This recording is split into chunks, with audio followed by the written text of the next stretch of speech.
Get out of my way! Get out of my way! David, right here. He's safe. How you doing? Hey, guys, thanks for sticking around.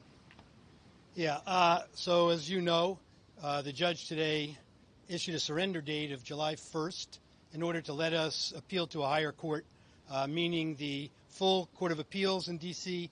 and or the United States Supreme Court. As I said in the courtroom, this is an issue that legal scholars have said from day one is a case that has to go before the United States Supreme Court.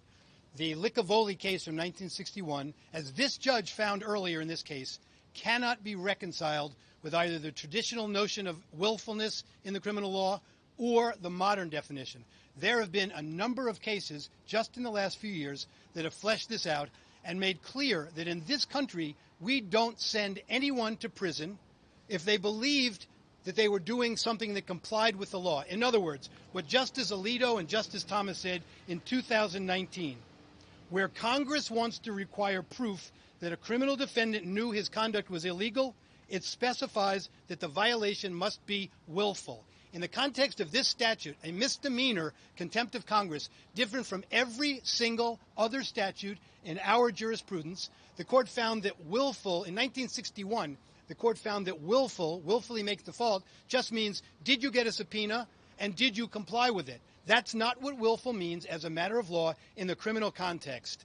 And here, the case is complicated because former President Trump invoked executive privilege and reaffirmed that before the trial started, that he had invoked executive privilege. This case raises a dynamic separation of powers issue. We know from years and decades of case law that the president and a former president has the authority to invoke executive privilege.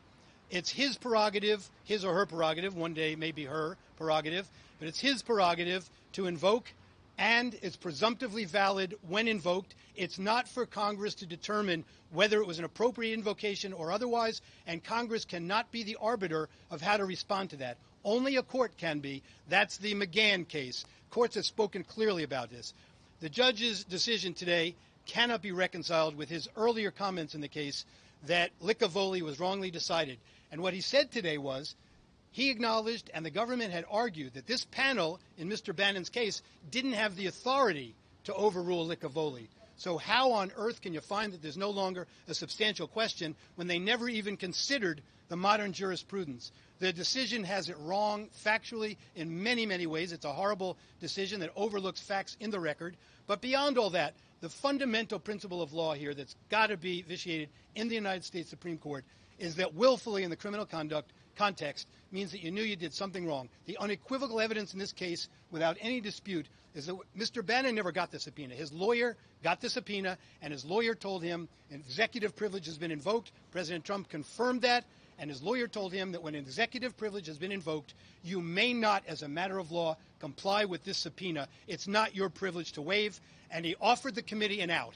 He said, if the committee works out privilege with Mr. Trump, Bannon will comply fully. If the committee goes to a judge and a judge says either privilege doesn't apply or it doesn't extend this broadly, Mr. Bannon will comply fully. The committee only went criminal for their publicity reasons and for their political agenda, and you can see that from every statement they made. And I'm going to say one more thing about this because this is another issue.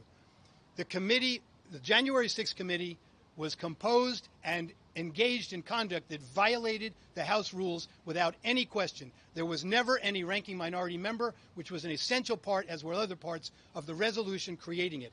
My hope is that BLAG, the Bilateral Advisory Group in Congress, will be convened by the Speaker, and he will declare that once and for all, that the January 6th committee violated the House rules and that their conduct and their actions and subpoenas issued by them were not lawful subpoenas. That's what they should do. They've talked about it day in and day out that the committee wasn't properly composed and violated the rules. For the integrity of the House rules, I call on Speaker Johnson to simply convene BLAG and make that position clear as a matter of law. BLAG speaks for the House in legal matters.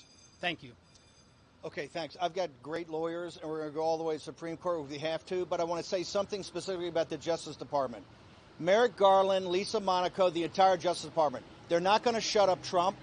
They're not going to shut up Navarro. They're not going to shut up Bannon, and they're certainly not going to shut up MAGA. If you look right here, you reporters, in the 2.5 or 3 years we've been here, Look at the rise of MAGA. Look at the rise of Donald Trump. If the election was held today, according to Harry Enton over at CNN, President Trump would win in a landslide. All of this, besides the major legal issues that have to be addressed, all of this is about one thing. This is about shutting down the MAGA movement, shutting down grassroots conservatives, shutting down President Trump. Not only are we winning, we are going to prevail, and every number and every poll shows that. There's nothing that can shut me up and nothing that will shut me up. There's not a prison built or a jail built that will ever shut me up. All victory to MAGA. We're going to win this. We're going to win at the Supreme Court. And more importantly, we're going to win on November 5th in an amazing landslide with the Senate, the House, and also Donald J. Trump back as President of the United States. Thank you very much.